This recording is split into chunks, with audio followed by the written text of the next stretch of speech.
All right, so just to follow up on the theme of frustration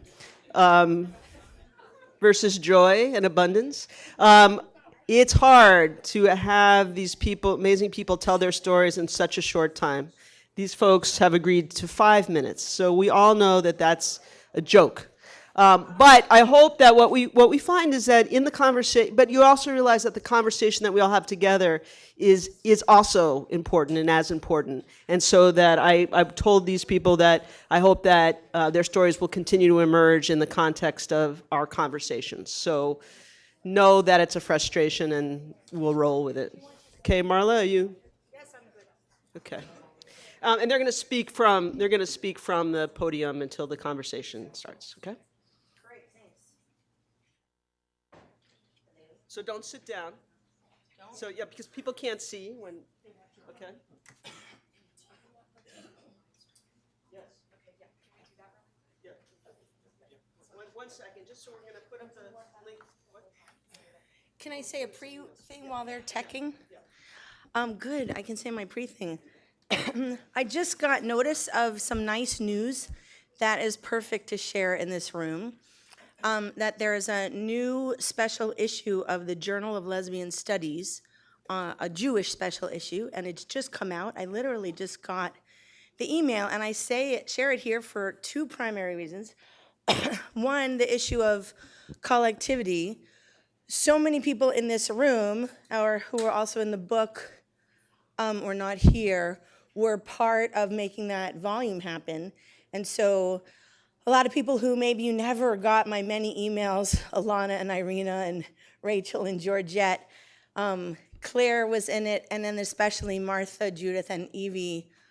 None of those people wrote in it, which we can all discuss, and I didn't want to do it, which we can discuss later, but I say one for the collective action and how many people in this room made something that's just come out today possible. And the other point, completely also relevant, is that in large part, I ended up saying yes because there is almost nothing of Jewish content that gets published in academia. And I'm in two departments, political science and women's studies. You can almost not do anything Jewish in political science or politics, of course, unless it's on the Middle East. And in feminist things, a study, which I did in preparation for the journal, of the major feminist journals, and if we're going to talk about the NWSA journal and the Journal of Lesbian Studies, almost nothing in the many decades of their publications has anything of Jewish content, let alone a special issue. These kinds of journals do special issues all the time. So I want to share that with you because it's completely still a present, trying situation for all of us. All right, so I thank everyone, of course, who's made all of this happen and is making it happen, and so grateful to my esteemed folks on my panel for letting me be part of their work together. So I'm going to introduce them all together, and then they know who they are going. So we're going to start in a moment with Debra Kaufman, who's, and again, you have their longer biographies, so I'm just saying like a couple of words of who they are. Debra Kaufman, who is now fantastically retired from Northeastern. Then we're going to hear from Karen Brodkin, who was also fantastically retired, UCLA. Ellie Meeropol, who is a writer. I don't know if she considers herself retired or not. And Rayna, and Rayna Rapp at NYU. So thank you so much.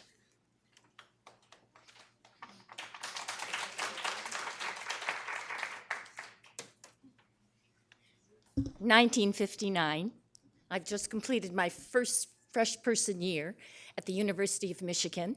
I'm climbing the steps of the administration building to meet with the Dean of Women's Students. I'm meeting for her to review the year to see if I am eligible to have my full 4-year scholarship renewed at the university. I came from a working class Jewish family in Cleveland, Ohio. I could never, without that scholarship, afford to be at this very expensive school, particularly for out-of-staters. I entered the dean's office. I'm not greeted. I'm not told to sit down, and she immediately digs into my dossier. She turns the pages, she zeroes in, and she says, I see, you don't work on Friday nights or Saturdays, and you do know that you have to show some sign of self-help, financial self-help. Oh, but Dean, oh, no, I do work. I teach Sunday school at the Hillel House on Sundays. I come from an Orthodox Jewish family. We don't work on Friday nights. We don't work on Saturdays. It's our Sabbath. No response. She flips a few more pages, and she zeroes in again. And she says, I see, despite the fact that we pay for your room and board, that you eat out twice a week. Dean, I come from an Orthodox Jewish family. We don't eat unkosher food. I go to Hillel. I eat 2 meals a week there, and I kind of nibble around the edges for the rest of the week in the dorm. This time, she looks up from the dossier, and with those icy blue eyes, she looks me directly in the eyes, and she says, when will you people learn to stay where you belong? Now, I'm 18. I almost turned around to see if a group had formed behind me. But of course, I knew what people she was talking about. I had a 5,700-year plus history with those people. So I brought myself up to the highest height I could reach and tried to put the most confident tone in my voice. And I said, Dean Bacon, yes, her name was Debbie Bacon. I think you have enough to know whether I should be renewed or not. And I turned around and I walked out the door. That experience was my awakening. It was about my coming of age. It pinpointed the moment in my life where I not only found my voice as a Jew, but as a woman. Little did I know that then that I would come to tell this story today, here on this campus, some 50 years later. Little did I know that it was to become a part of a much larger story about anti-Semitism and sexism on Michigan's campus, or that I would soon become part of the countercultural movements and the political protests just around the corner in the early 60s.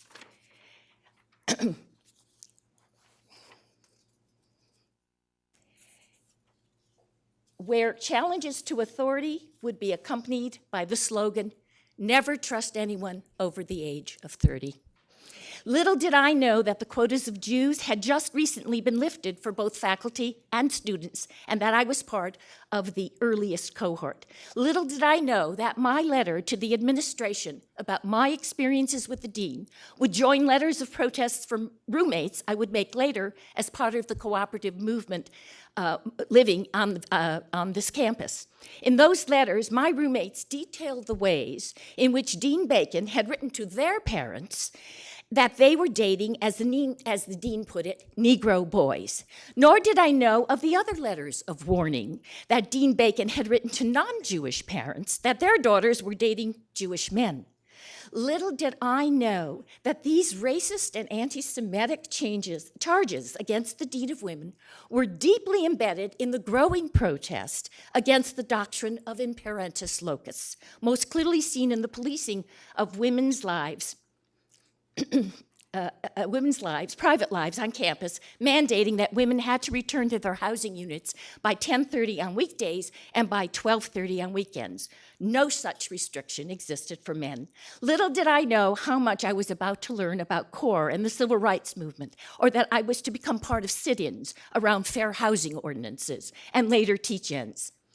Little did I know that in 1961, only 2 years after my encounter with her, Dean Bacon would be forced to resign from office, and then eventually the office for the Dean of Women would be abolished.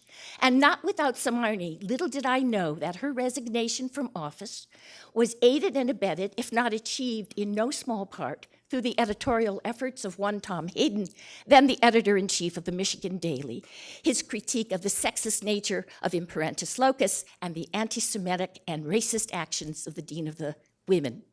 Little did I know that my one small challenge to authority, by turning around and walking out the door, that I was about to begin a lifetime journey of intersecting identities as Jew and as feminist, sometimes in conflict with one another, sometimes in concert, rarely as binaries, and always fluid.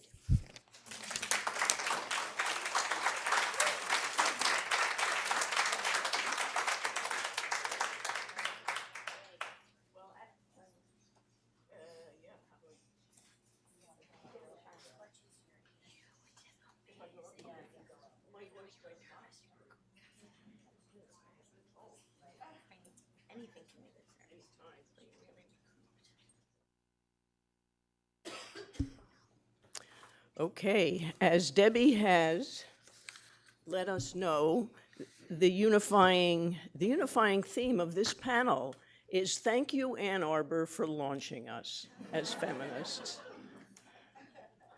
I was here only 1 year, but it was an incredible year. It was a very heady time. I was a graduate student, so I only knew the anthropology department and our cohorts of students with Rayna. And she and I think, share just a tremendous excitement about the feminist energy that was generated in the department. Jewishness did not seem part of our conversation, nor did it seem part of my political identity. The only impact I can give it, really, is that all of my parents' friends were school teachers, women and men. And so to have a professional career this is what you did. And I intended to do it a little differently. The way I got involved was Robin Morgan's putting together Sisterhood is Powerful. And she put out a call to one of our grad students to write what she called the anthropology piece. And this graduate student, Julie Nickerman, was off to revolutionary Cuba, and she said, Karen, you do it. So I called Robin, I said, what's the anthropology piece? And she said, like Engels, early matriarchy. I thought, oh. So I wrote a piece for Sisterhood is Powerful called Engels Revisited. That's how I got involved. Then Shelley Rosaldo and Louise Lamphere put together a collection, Woman, Culture, and Society, and Rayna put together Toward an Anthropology of Women, and we suddenly had a subfield, an incredibly dynamic subfield. And that's how I got involved. Now, I took a job. I was on campus for 1 year, but then I took a job at Oakland University in Rochester here because it offered health care. I had a husband with a short-lived job and no health care, and so I took a job. I had a toddler at the time. So what Ann Arbor gave me was a platform and a support and a cocoon for organizing at Oakland University, and there was a lot of stuff happening. There were a lot of women returning to school. Some of them were farm women leaving the farm. Some of them were suburban women coming back to school. And what happened was Robin put all the contact information of all the contributors in her book. And I found myself getting 100+ letters a day to campus, and I didn't know what the hell to do with it. So I organized students, and I said, we got to get back to these folks. And we wrote letters back to them. We wrote personal letters back to them. A lot of them were leaving their family. They were coming onto campus. The male faculty were calling them retreads and didn't want to teach them. Me and Judy Brown, the other woman faculty at the time, said, don't you worry your pretty little heads about it. We'll do this. And we did. And they did. I organized in my introduction to anthropology class, I organized group projects. And I said, pick something that, show me the anthropological part of it, something that you care about. And 3 returning women students said, we want a child care center. We'd like to make that our project. I had a toddler. I said, bless you. Gay, gesundheit. So they did. They organized, and then my colleague in sociology, Carol Andreas, was in the same boat, and she suggested to her intro class, do a group project. And 3 returning women in her class did that. In short, they organized a campus movement, a huge campus movement. And several of us faculty thought, well, this is good for us too, but what about the maids, the campus maids and other staff? So we went to the staff and said, would you like to join an effort for a child care center? And I remember the campus maids who were half white, half black, but older, in their 50s, 40s.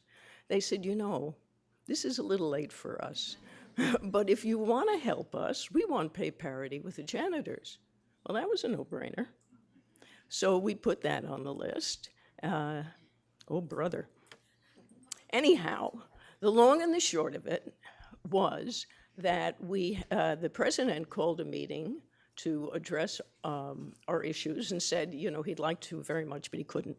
And then the maids walked in en masse, and he got panicked. And we ultimately had a child care center, and the maids did get parity with janitors. So it was really it was really quite a triumph. So I think, oh, I know what else I was going to say. I also started an undergraduate course in, I guess it's women's studies. It was sociology 3 or something. And that was a good conversion course for a lot of students, and that was good. And in the late 60s and early 70s, the Protestant minister and I organized an abortion network, first to Canada and then to New York after 72 when it legalized abortion. And that's my Michigan story. Thank you.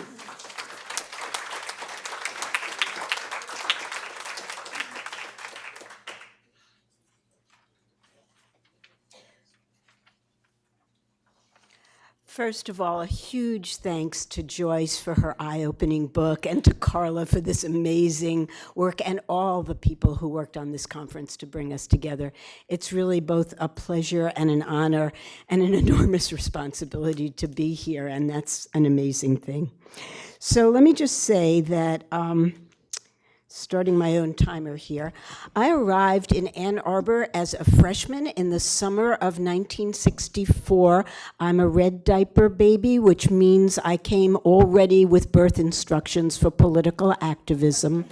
I had been a tutor in a freedom school in the basements of churches in Hempstead, Long Island, where my mom organized reading, tutoring for Black children because in our school district 6 miles away, we had adequate education and they did not.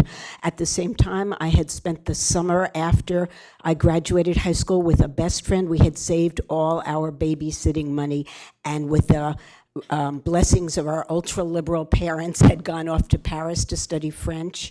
And I knew enough to know when I got to Ann Arbor that the Gulf of Tonkin episode was the beginning of the U.S. inheriting a French colonial war. So SDS was the obvious stomping ground. I joined before I even knew what I was doing. I had been a suburban high school kid, so I had a driver's license. So at the tender age of 18, I was put in charge of voter registration in the housing projects in Ypsilanti, Michigan, because I could drive the team out there. And that was an education in, as Debra said, intersectionality. We didn't have that vocabulary. It would come later. But those were Black single mothers in those housing projects who we were trying to get to vote. And we saw what happened to their lives and to how the men in their lives were excluded and how oppressed they were and how little anybody cared about them except to get their vote. We carried buttons that said part of the way with LBJ, and we chanted, hey, hey, LBJ, how many kids did you kill today? It was a very ambivalent time. We stayed active throughout our undergraduate years. I cannot convey to you, I think Ellie will try to do this, how intense that period was. We felt personally responsible for ending injustice. Again, I didn't have the concept of tikkun, healing the world, at my disposal, but that vocabulary was exactly where we were. And at the end of my senior year, I got married, and the world divided. Half of my anthropology department, where I had been a very serious undergraduate major, gave me cookbooks and wished me well in founding a future family. And the other half said, Ms. Rapp, we would suggest you not tell the NIMH of your name change because they do not look graciously on the support of married women, and you're about to go to graduate school with a fellowship. So off I went to found women's studies, among other activities. But that period was one in which we started CR groups all over campus. We worked out of that big gray church, I don't know if it's Methodist or Presbyterian on North State, but they would give us room. We had worked with the Quakers and with all of the liberal Protestant churches because we had worked on civil rights and anti-war work. I forgot to say I went south to Alabama that freshman year.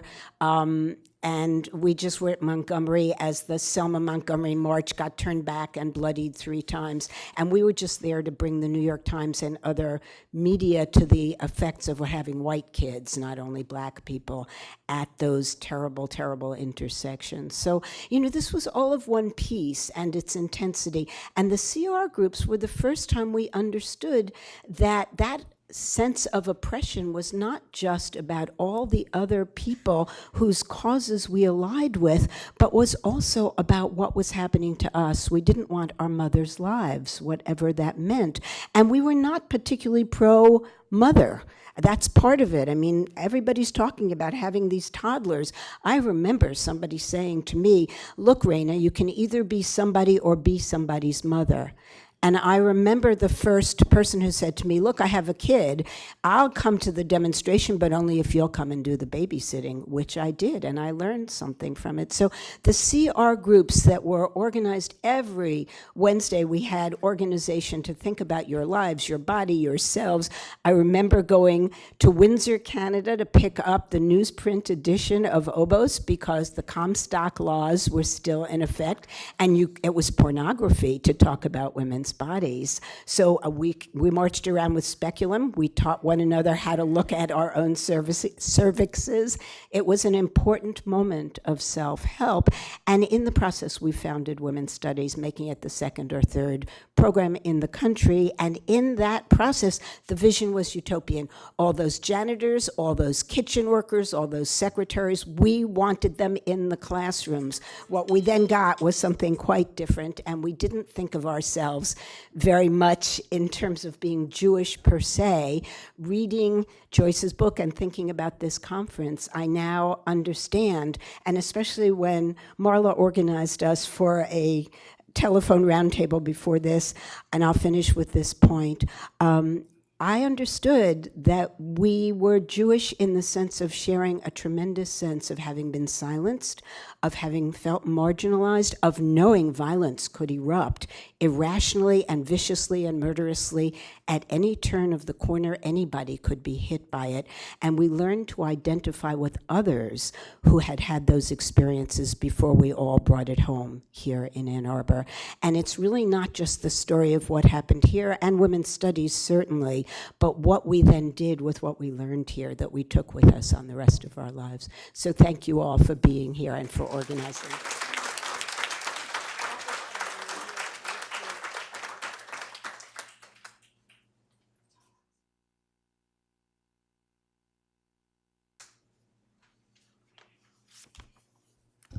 Can you believe what these women covered in 5 minutes? Whoa. So I lived in Ann Arbor from 1968 to 1971, 3 years. Easily the longest and most intense 3 years of my life. I came as a 21-year-old, balancing on the tightrope between political activism and art. I worked as a secretary at the School of Public Health to become an in-state resident so that I could transfer here and finish my art degree. At that moment, I would probably not have labeled myself a feminist.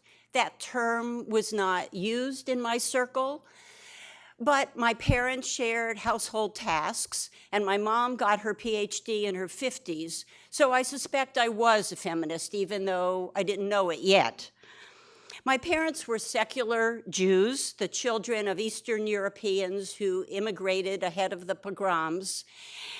They both majored in chemistry at Brooklyn College.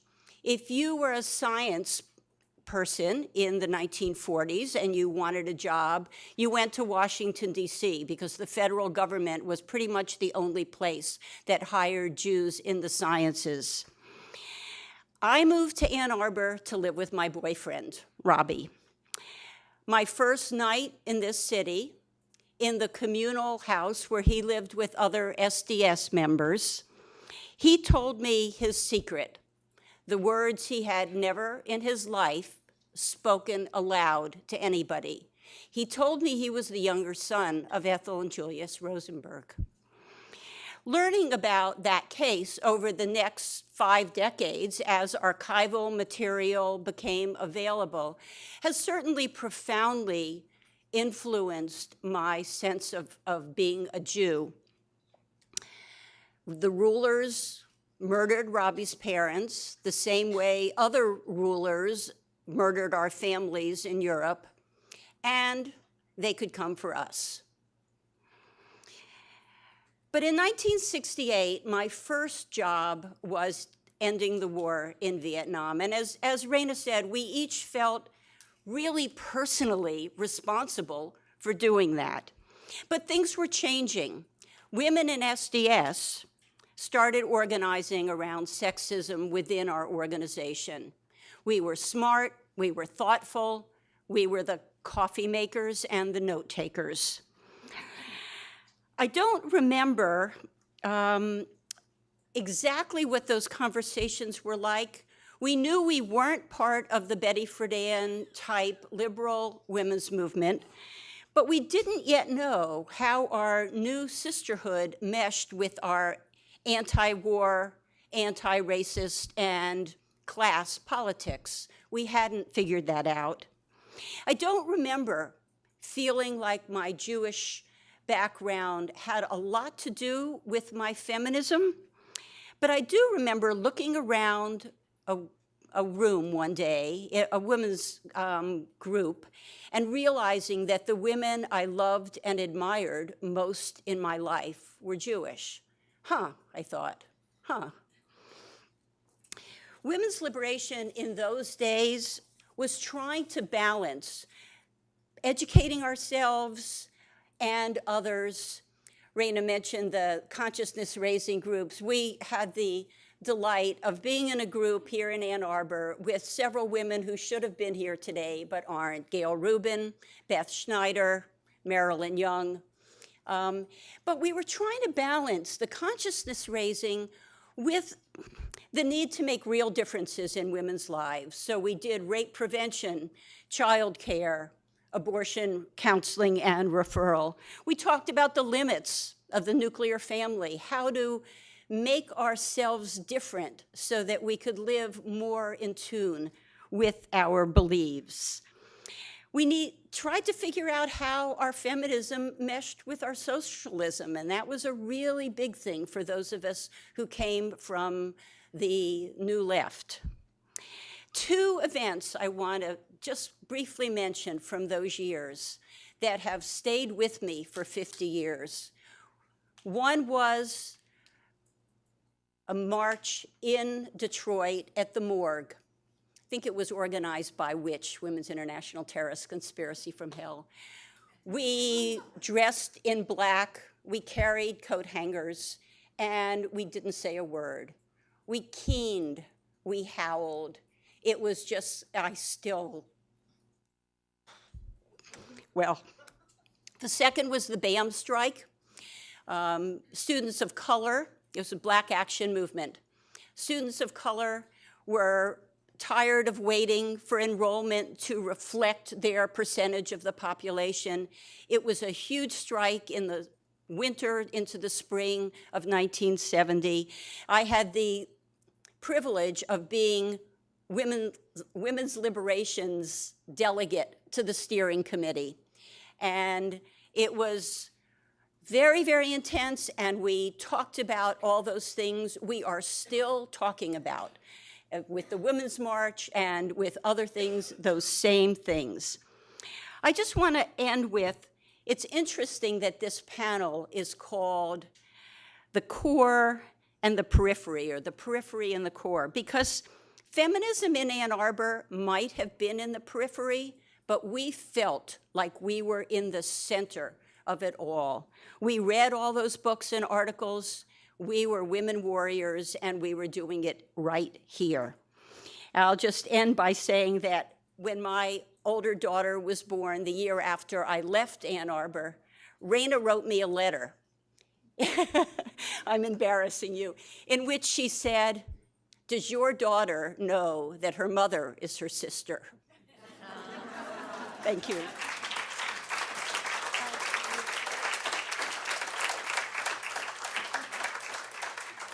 So I'll pose the first question and to the panel, but also to anyone to start to bridge the panel.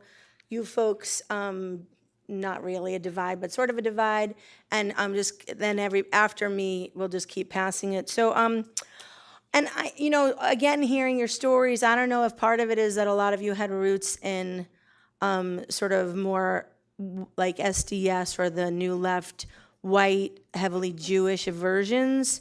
So you'll tell me, and you'll all tell me. But so I wonder, using your accumulated wisdoms in all those years and the years since your early days in Ann Arbor, can you share any insights about how your own racial identities enabled and limited in the context of what you think of as feminism? Because some of you are pointing out there were plenty of strong women activists who weren't in your groups that we're calling white and Jewish and feminist. So how your own racial identities enabled and limited your feminist activism with other racial communities, and perhaps your inability to recognize any other Jews of color who might have been in your circles, and maybe you haven't been, maybe they're not telling their stories, maybe you're not able to tell their stories yet. Thanks.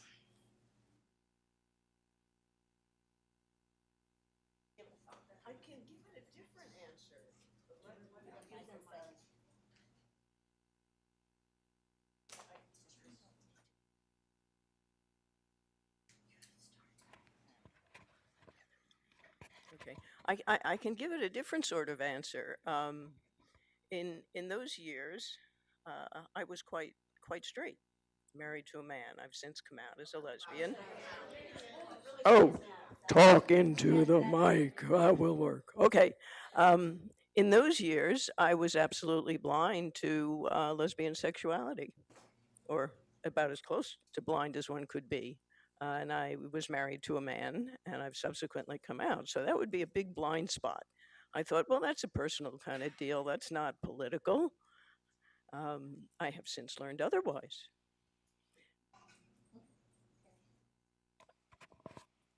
Is it this way? Is it this way? Okay.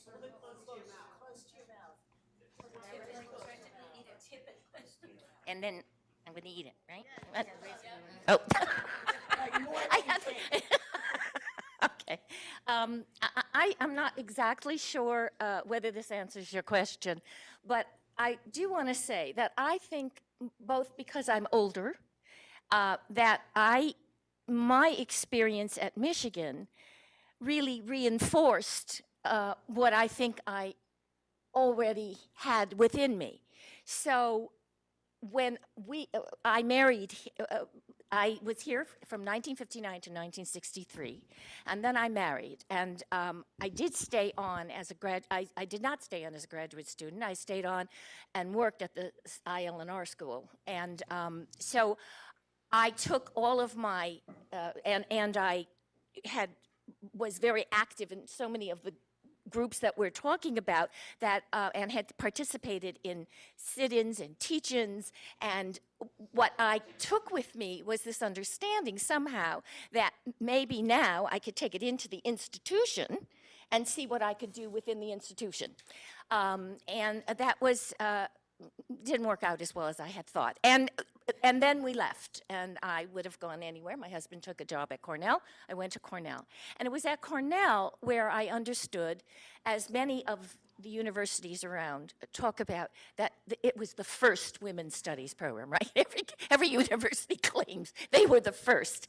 And there was a very active group of women there. I became involved. I went back to graduate school, and I became very active in interdisciplinary research group on poverty.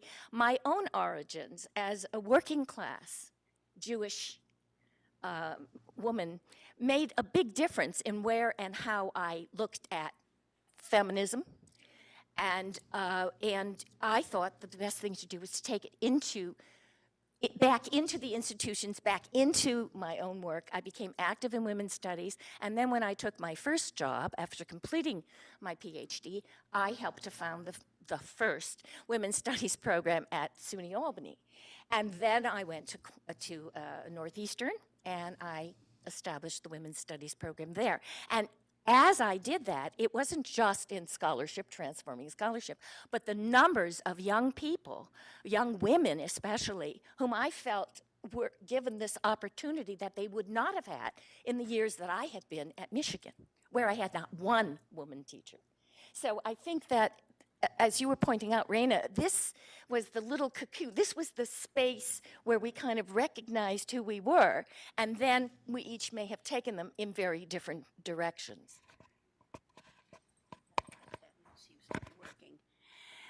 My situation was similar. Living in Ann Arbor, I lived in a commune with Rayna and our husbands and several other women, and I was the only one who was not a graduate student. I finished my art degree and I got a job.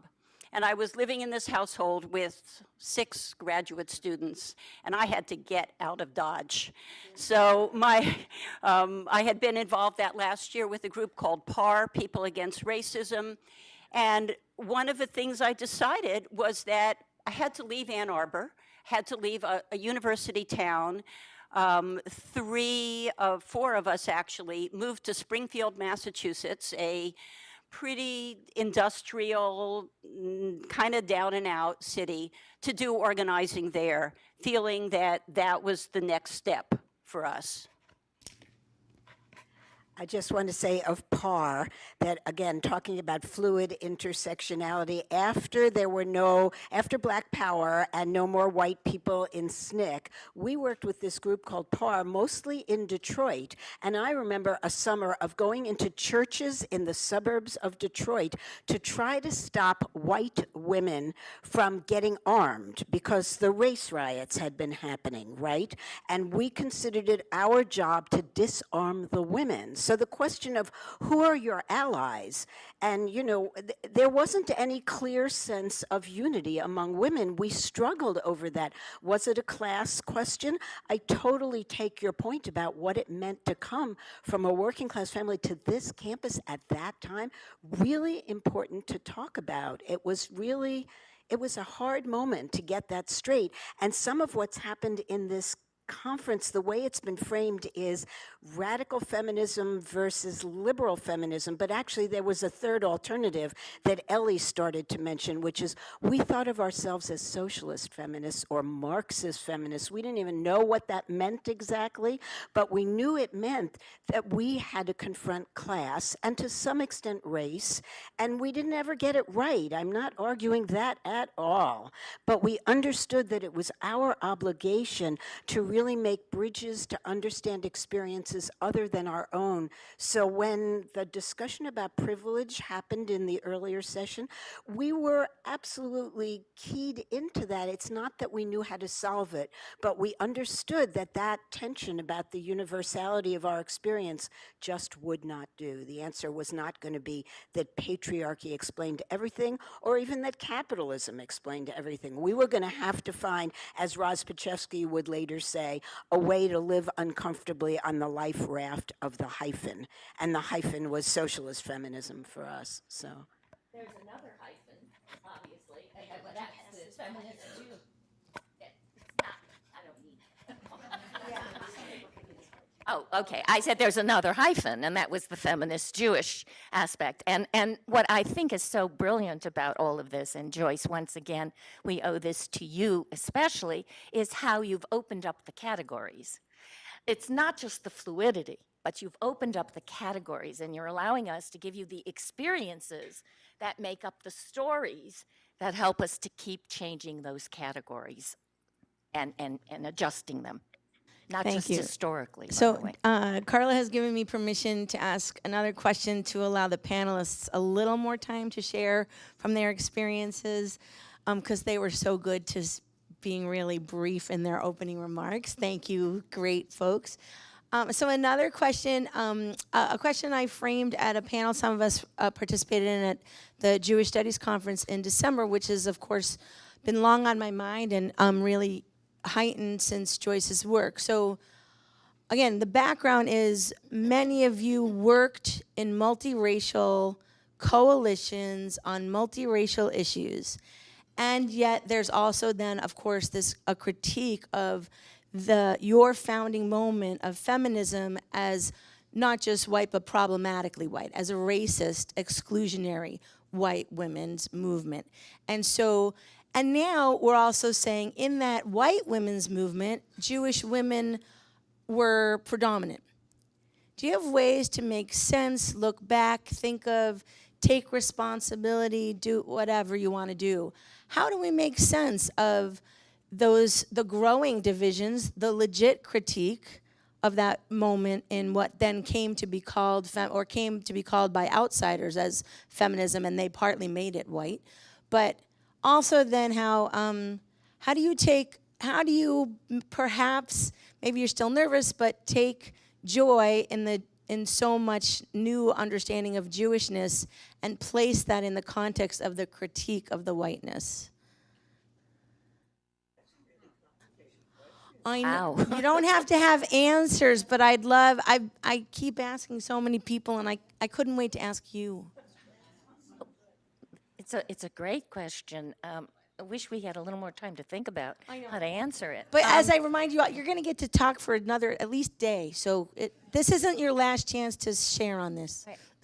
I'm not sure that this is exactly where you were going with that question, but I think it ties into the notion that our experiences are very ambivalent. No matter what we experience them, we're never not ourselves, says Nancy Cott. We're never not ourselves. And so we bring all these different strands with us, and some are more dominant under one set of circumstances, and some are more dominant under others.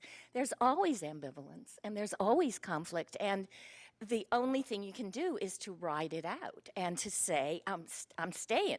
These are values that are important enough for me. I'm staying. Or as Judith Rosenbaum said at our panel, which I thought was wonderful, let's change the categories. And she was quoting Evie Beck.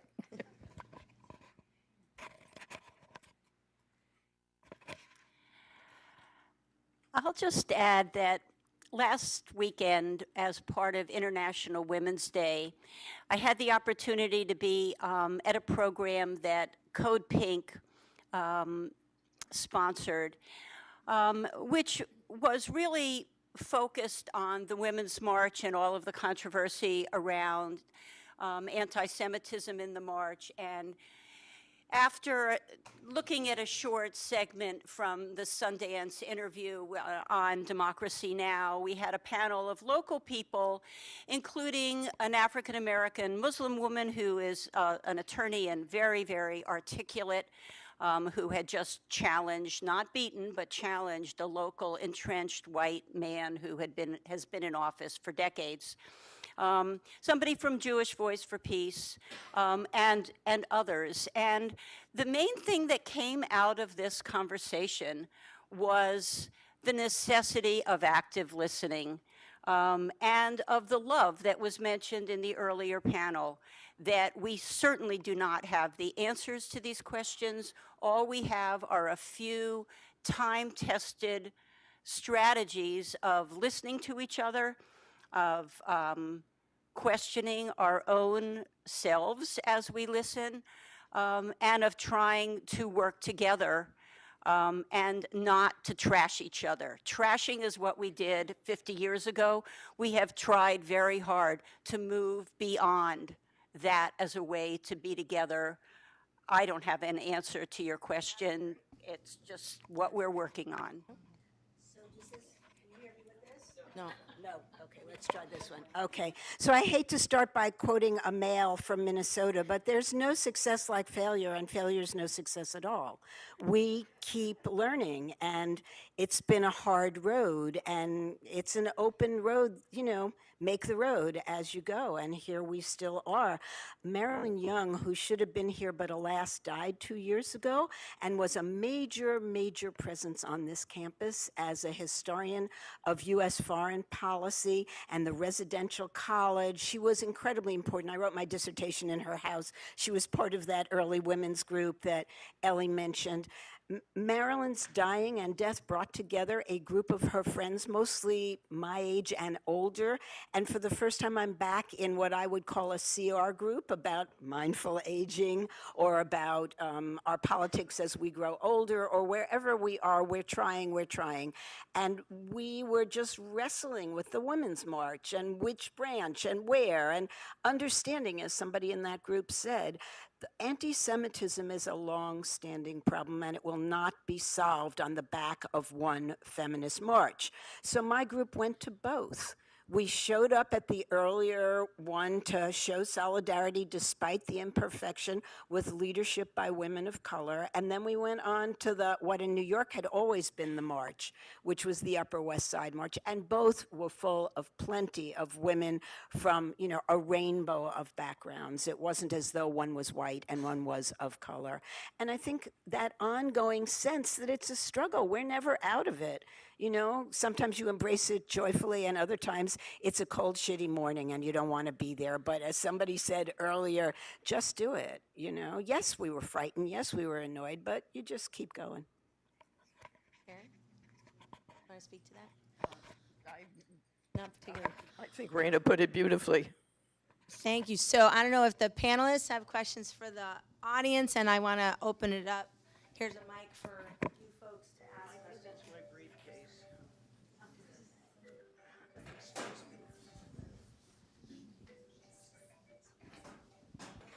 Hi, my name is Abby Eggerman. I'm a little bit younger than you folks, and at a certain point, I had to start answering, what is my race? And I always felt uncomfortable marking white or Caucasian, yet I recognize that's how people perceive me. I felt that there was something different about being Jewish. So I don't know if you had to answer that question, or if you feel comfortable being white, or is that always kind of a little bit of a question?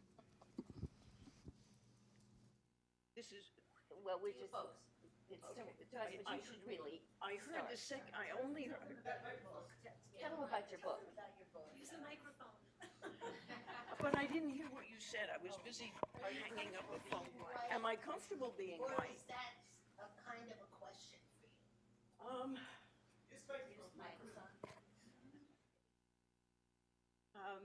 Am I comfortable being white? No. In now that anti-Semitism is given the green light from the top. So, you know, I used to write about Jews are now white. And lately, I've written, I think, for the Forward and for Tikkun that I'm not so sure about that anymore. It's a problematic situation, and one of the things I've learned is that old hatreds never die. They fester like bacteria in the ground or something, and when the climate is right, they come into bloom. So, I think I would describe myself as wary and watching. Test.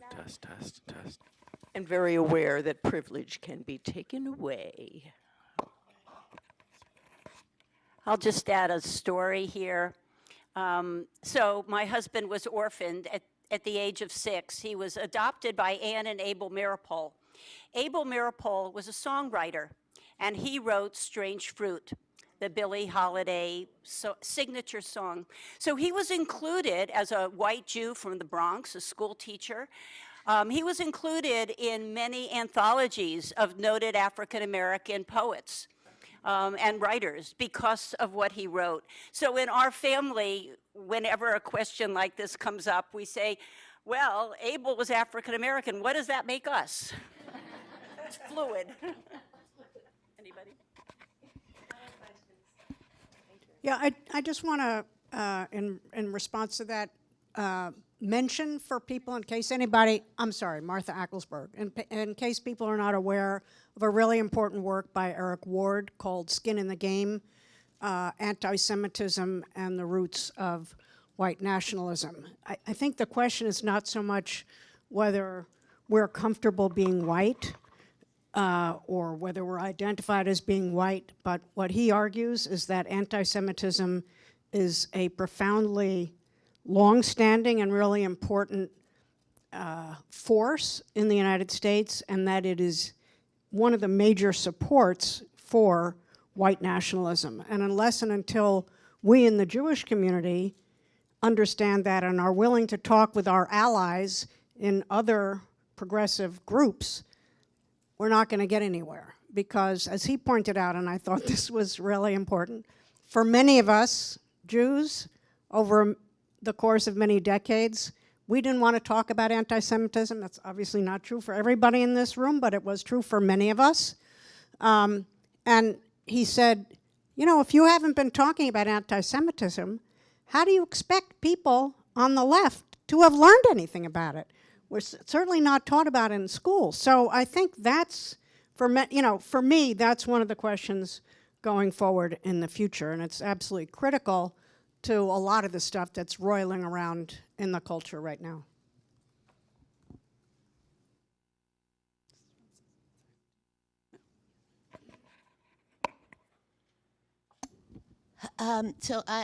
Letty Cotton Pogrebin again. I was in a Black Jewish dialogue group for 10 years and kind of entered the skin of my Black sisters and have been changed forever by it. But as an organizer, and in all my years at Ms., when you deconstruct the problem of starting things, founding things, if you don't start with an equal authority, you can't bring in Black people later and say you're making a movement. It's like the fatal flaw of so much of the organizing in the early 70s was white women started it and then invited Black women into it. And it would always be a white movement in the minds of the women of color. The problem is that to start it on an equal level, you have to know Black women. You can't just go into the yellow pages because we didn't have an internet. You can't just or go to your local church pastor who's been working on civil rights and say, we need a Black woman. And then say, would you like to? You have to have relationships. So if you kind of drill down, the original sin is we don't have intersectional neighborhoods, schools, friendships, childcare centers. We didn't grow up with women of color. So we were unable to start with that exactly equal kind of pairing. We had to start and then recruit. And I think that was a fatal flaw and could never be fixed. And I'm wondering how you feel if you had that experience. Can I just, I'd like to sort of respond to that, but also pose another question, which is that in the earlier panel, and in this panel, the history isn't really as you just laid it out, Letty. Because those, in the earlier panel, every one of the women, and most of you, I think all of you here too, were working and learning from black women who were in the civil rights movement and in the anti-poverty movement. And then something, we're learning to look at history right now because you're reporting it and Joyce is reporting it, but we need to really look at it with fresh eyes given the moment that we're in now. But because I wonder what happened in that period of time when the women's movement, there was all this energy around the women's movement, and the women you all here who were, doing this organizing had learned so much from black women already. You had relationships. You had working relationships. You were organizers with them. You learned to organize with them. And then somehow the feminist part of it kind of separated out. And we were learned or taught to think of the women's liberation movement as a mostly white movement, even though you learned from the strong black women that you worked with on child care and civil rights. And I just think that we need to look at that with fresh eyes and think about it. I mean, I don't know, what you think about these comments in looking at the conflicts that are, still with us today. You might not have the answers, but I don't know that such rich experience that we want to think with you. Okay. I think it's a really important point that you're raising. I can speak to a number of random issues. One, just in my reading, black feminists in particular, and Chicana feminists, a couple years later, have been in the forefront of developing intersectional notions of politics in practice, on the ground, and in theory, and have given us a lot of stuff to help us work through these ideas. On a more day-to-day level, I learned a bucket load. I lived in Detroit for 9 years. We moved into a neighborhood that we were told was integrated, and people were fighting to keep it integrated. I watched the relentless blockbusting and racism of both black and white realtors because they want turnover. And we became a neon white family in the neighborhood. But I learned a tremendous amount about different notions of womanhood that included a lot more personhood than I had been brought up with, that I found really important. The second area was in theory and in organizing feminist politics. The Memphis State University was the center of black political feminist theory and practice. And it was a very important part of the academic social science theory world that I was part of. So I think that it's there, but in a sense, black feminists were way ahead of white feminists in organizing, in articulating both very complex notions of feminism, putting it all together than white feminists were. And I think that, you know, there's a debt of gratitude to be paid, and recognition well deserved.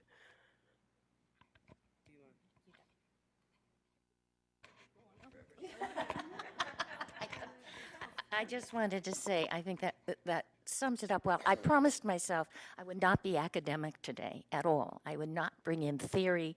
But I do want to raise a question that I think addresses your question, and it does come from the link between memory and history and the way we tell stories, which is really very critical to feminist work and the way in which we understand experience.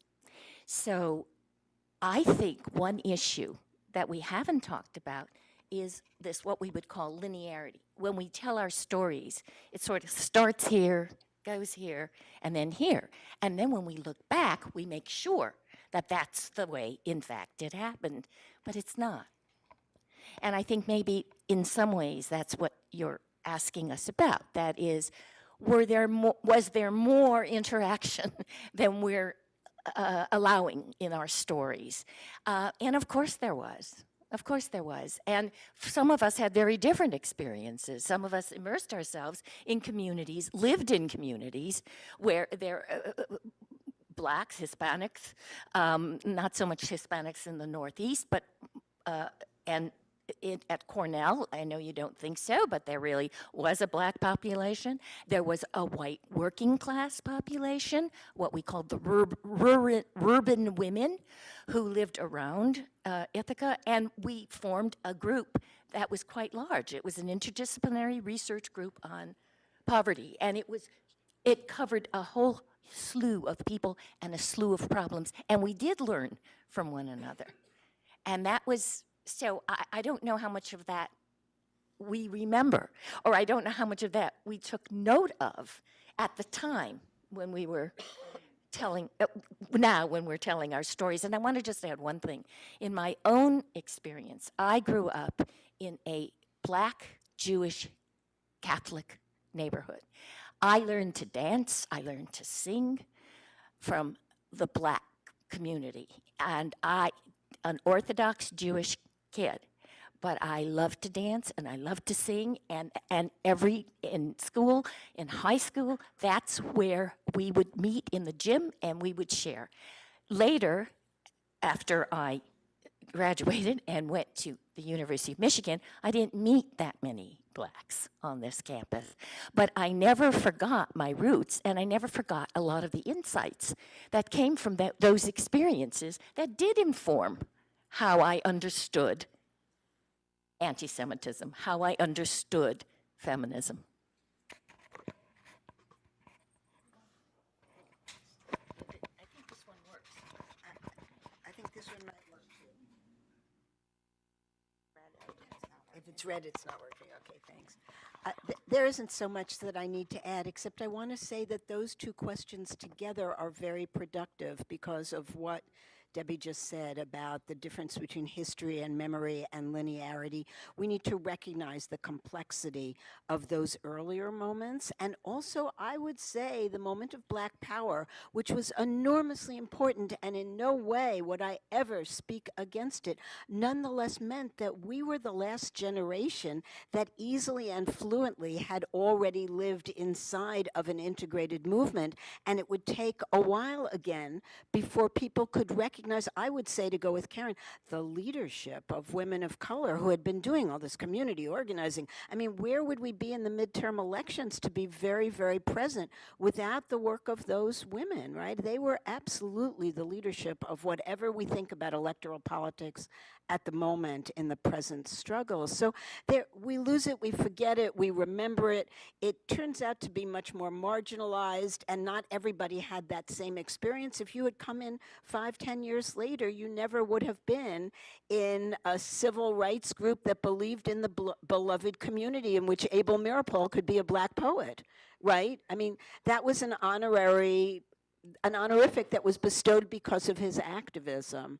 And that disappeared for a while, but it doesn't mean it can't be resurrected or can't come back. And I think what Letty said, it would be a fatal flaw, was your language, to actually act any other way than to assume that that is our job. And yes, it is an uncomfortable appellation to go to somebody's comment or question here about, are we white? And Karen, I think you said you were wary and you were waiting. I love that as a W answer. You know, Karen wrote a book, I'm going to be her publicist, on when did the Jews become white, right? And you could argue that's a gift for those of us who survived the Second World War and the Holocaust. You know, it's a very temporary label, and it's a fluid label, and to go to the open categories, we're not done. We're just not done.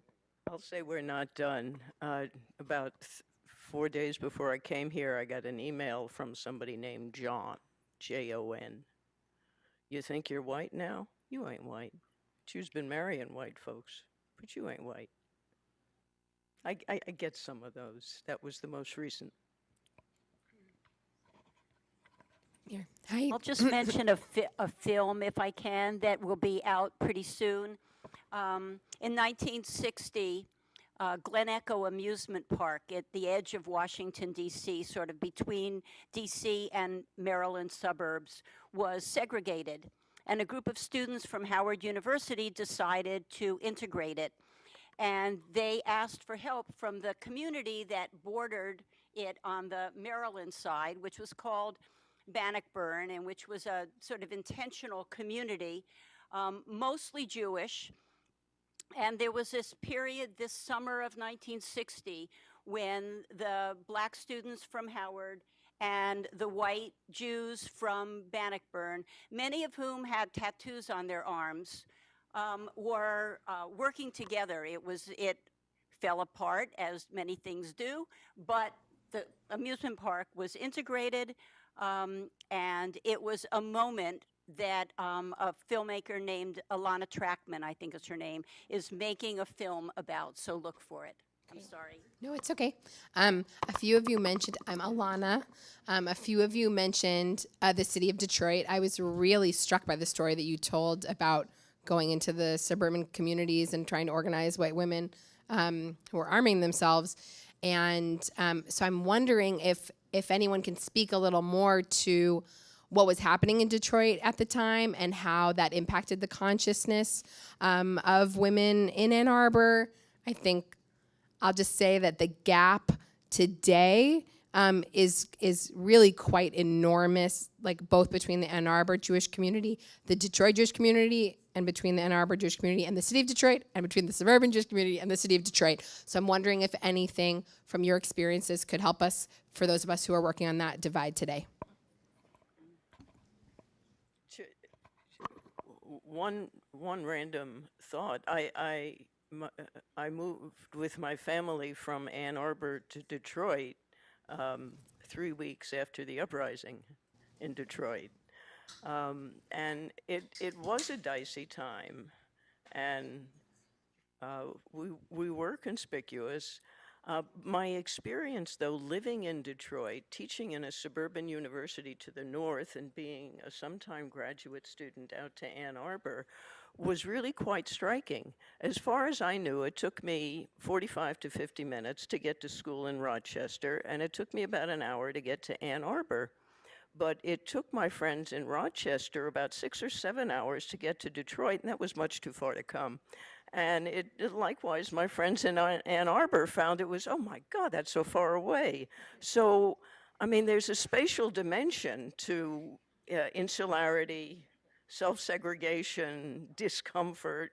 At least that's my sense of what drove it. And I had two, one could call them confirming experiences. One was I had some friends from Oakland University, from Rochester, come visit me in Detroit, and they arrived and they said, "Gosh, this is really pretty. It's not so scary," and that was a fairly direct statement. And the The other one was some folks came in and they were driving around the neighborhood. They couldn't quite find my house, and they pulled over and asked for directions to my address. And they said, "Oh, you're looking for the white folks." It had really deintegrated, so we were pretty conspicuous. The third thing I learned from that experience was the difference between hostility and feeling conspicuous. I didn't feel conspicuous on my block because I knew everybody. But when I was far away from my block or my neighborhood, I felt conspicuous and I felt uncomfortable. And it took me a while to realize that I was feeling conspicuous. Nobody was hostile to me. If we were at a party and we'd all been having a nice time and we had a little buzz, people would say, "How come you're living here?" Not hostility. There was no hostility whatsoever. People were simply curious. This was not the American way. So it's interesting, all of the different registers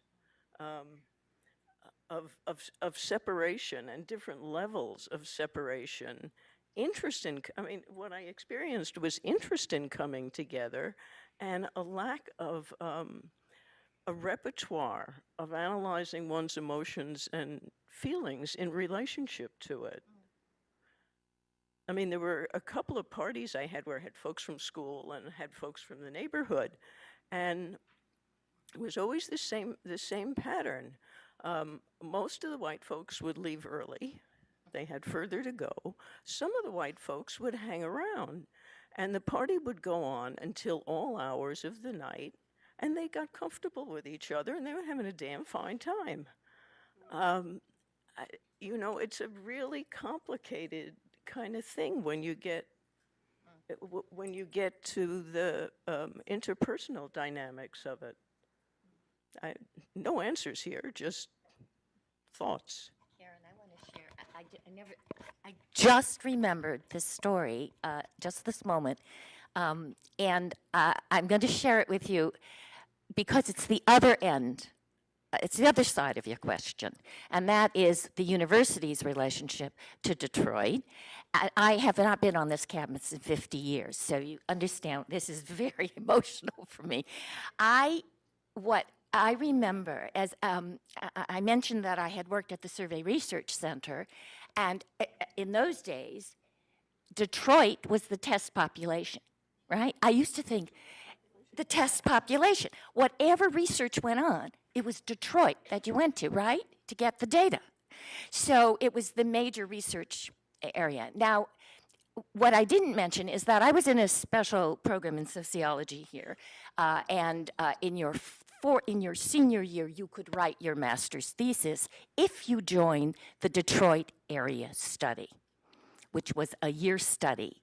And I just remembered that the year that I was a senior, the researchers were from the School of Social Work, and I can't remember their name, Walensky and they were a dual pair, and they were very well known. They were both actually sociologists, and the study that year was on the educational aspirations of people who live in the ghetto. And behind all of that was this theory that one of the ways you achieved is if you could delay gratification. Does that sound familiar to you? Okay, so part of this study was to go into the ghettos. We were, here I was, senior year, we were told not to wear trench coats because we wouldn't be allowed in the door. We were told, because we would be social workers who would, be coming to check out the families. So, and maybe they wouldn't get their money that year if there was a man in the household, right? So it was just, now that I think about it, and the issue, again, we were told, we had a questionnaire, and we were to ask if they had put any money aside for college for their children. And I remember thinking at the time, I'm walking in a ghetto. I'm going into homes where there is no heat. This was in the middle of the winter. And, and we were bundled up. I'm going where there's no heat. I'm going in where there's clearly no food in the household. And I'm asking them what? What have you put aside for college education? And of course, you know what the answers would be, and more importantly, how that would then feed into the whole notion that there's no preparation for the future. So the institutions, and if I can take one more moment, there's a wonderful story that goes with this. We were also told, again, that this was a very dangerous part of Detroit, and that they would have cars going around the neighborhood to be sure that we actually came out of the house after we had gone in, all right? We were also told that for social science reasons, you had to get the person in that household. That was terribly important to have that to meet the random population distribution, okay? And I came to a door and I had the name of Lucy Stone. And the door opens and I'm greeted by a very large black man. And he looks at me and he says, yeah. And I said, is Lucy Stone here? And he said, why do you want to see her? I said, well, I'm from the University of Michigan and we're doing a study. And he sort of is very gruff. And he says, well, you can come in. And I walk in, and there are other black men sitting around in a circle. It's early in the morning. They're drinking beer. And I come in, and I'm afraid. I'm afraid. I don't know. I'm now inside this house. He's closed the door, and there's no Lucy Stone inside. And he says to me, well, take off your coat. And in those days, we wore little kilts with those pins, right? I take off my coat, and my skirt comes off. And he says to me, he says, that's the funniest thing I've ever seen. He says, Lucy, come on down. I couldn't have made that story up. But that was the university's connection to Detroit. Oops. I think... I just wanted to add one thought to the issue that was raised about the racism of the women's liberation movement. In Chicago, I guess it was 66 or 67, we had a citywide organizers union, and many of the organizers had worked in the South together. And the decision of the black organizers was that they did not want white people working in the black community anymore, and they did not want an integrated union, organizers union anymore, and it was devastating. And so we separated, and then the women's movement developed, and we were not supposed to organize in the black community. So there were black women who gravitated towards the women's union, but there was enough ambivalence, I think, in the black community about women's liberation. So there are a lot of young feminists who really see women's liberation as a racist movement. I think it's ahistorical. I think you have to look at the organizing that was going on within the black community and between the black and white communities. It was much more complex. So I was wondering, you had mentioned that a little bit, and I was wondering if that was true for other people's organizing. Are you talking about, you're talking to me? Well, any of you, about this moment when the black and white movement split for ideological reasons. Yeah. I'm trying to think. I'm not sure that. Well, what year were? 66, 67, 66 probably. Okay, now I'm in no position to say anything. I feel like I'm just repeating what I tried to say before, and partly in response to your question. We'll always be the minority, and we will always be a minority within a minority trying to do something. The university is by definition, structurally complicit in the racism and the class oppression that goes on in the city that is not related to this elite campus, which is, you know, state-supported, all the rest of it. We know all that. You keep trying and you lose, but you make whatever mark, which goes to that question about, you know, what does it mean when there is very good and ample reason for Black leadership to pull itself out and say, this is not your hour, it's our hour, and we need to do this on our own. And you both have to respect that and understand that it has certain costs as well as certain benefits.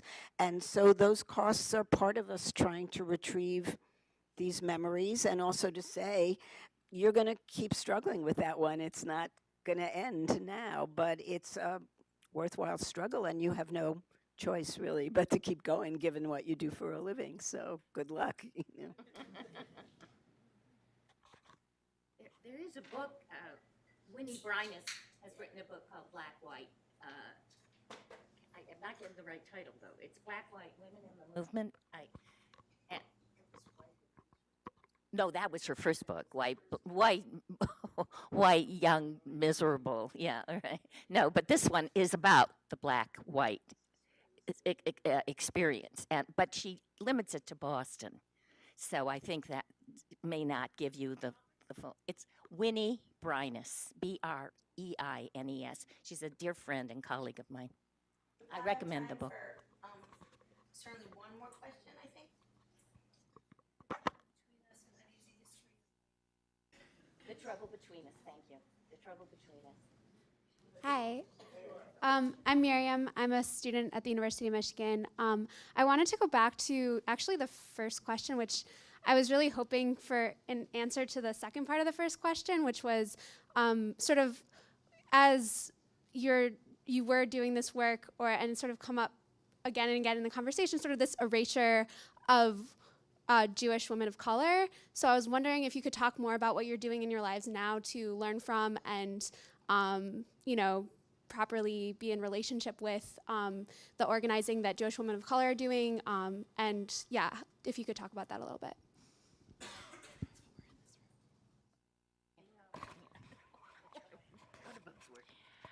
Well, I'm probably different from most of the other panelists. I'm not an academic. I write novels. And within the writing community, these issues are just as front and center as in many other communities, only we call it cultural appropriation in fiction. I think that in organizing writers, which is a lot of what my work has been, the issue comes down to trying to level the playing field and trying to help reduce the amount of privilege that white writers have compared to writers of color. And so a lot of the work that we've been doing in Massachusetts has been around developing mentoring programs, coming up with residencies and fellowships to, again, try to level that playing field, and working together with writers of color to both learn from each other. How do you write characters that are not you? How do you do a good job of dramatizing the movements that are so critical to all of us, that are not monolithic in terms of who those characters are? And so this is the kind of thing that's been very important to me in my work recently, of both supporting the writers of color, giving them opportunities to read and to publish, but also learning together how we write each other's stories as respectfully as we can possibly do. Excellent. And if I'm hearing correctly, if you can share anything about how you're taking insights to work in with Jewish folks of color. I don't know Is this working? Yeah, okay. I think that it's interesting that once again, I think I've gone into the institutional sphere to try to work through this bridging or this understanding of what it means to be Black, Jewish in the communities. And what I have found is that although I came from a Orthodox Jewish family, I was not Orthodox by the time I left the University of Michigan. And in my later, now that I've retired, searching for a community of Jews that might bring my son and my grandchildren into Judaism, I found the Reconstructionist movement. And I find there it is probably the most active movement in bringing in people of color, but even more importantly, I don't know. Yes, I think that they have done an active, not just recruitment, but a feeling of comfort and comfortability within the Reconstructionist movement.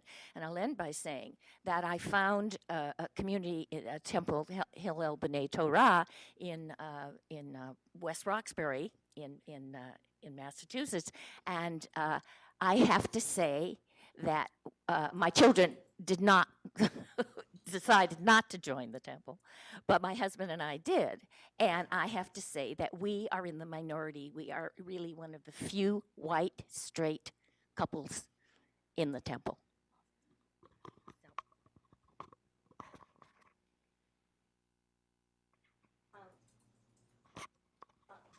I'll take a moment to share, even though I'm the moderator. So I would say in the past 30 years of my activism and academic work, I am so far from getting anything right, even though I've been basically writing the same thing and doing the same activism over and over again for 30 years. But there is a progression of the ways my activism and my academic work mobilize and operate on those things. And so I'm so far from being okay, but I just want to also encourage, invite, and remind everybody that someone who has centered these issues as an adult for 30 years, both as an academic and as an activist, there's been such a movement even in my 30 years, and I'm so far from okay. So I want to invite you all to keep knowing that we got, as so many people have said, we got to just keep at it because there's so much more to do.